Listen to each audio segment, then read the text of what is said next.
संघर्ष to new look एक बार फिर से संघर्ष की कहानी सुनाने आ रहे हैं आपका अपना superstar hit machine trending star Khesari लाल।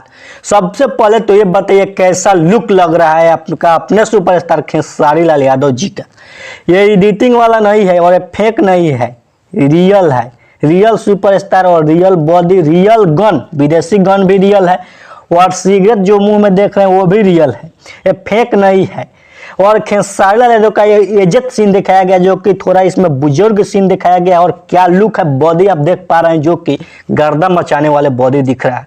खेसारी लाल यादव का यह मूवी जब भी पर्दे पर आएगी गर्दा उड़ा देगी, ये कंफर्म कहते हैं गारंटी के साथ कि गर्दा उड़ा देगी। भोजपुरी में कोई भी फिल्म इस फिल्म के सामने टिक नहीं पाएगी। जब भी फिल्म को बड़े पर्दे पर रिलीज किया जाएगा, जब भी सिनेमा घरों में पूरा थका थेल भीड़ होगी और गर्दा मच जाएगा। ये फिल्म सबसे ज़्यादा कमाई करने वाली फिल्म बनेगी जो कि संघर्ष 2 जिसका नाम है।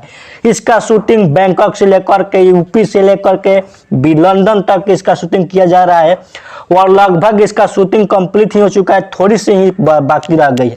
तो दोस्तों आशा करते हैं कि वीडियो पसंद आया होगा। वीडियो पसंद है तो लाइक शेयर कमेंट जरूर कीजिएगा और चैनल को सब्सक्राइब कर लीजिए ऐसे वीडियो देखने के लिए। फिर मिलते हैं एक नए वीडियो के साथ, तब तक के लिए बाय बाय। खेसारी लाल यादव जी का लुक गर्दा मचाएगा जरूर।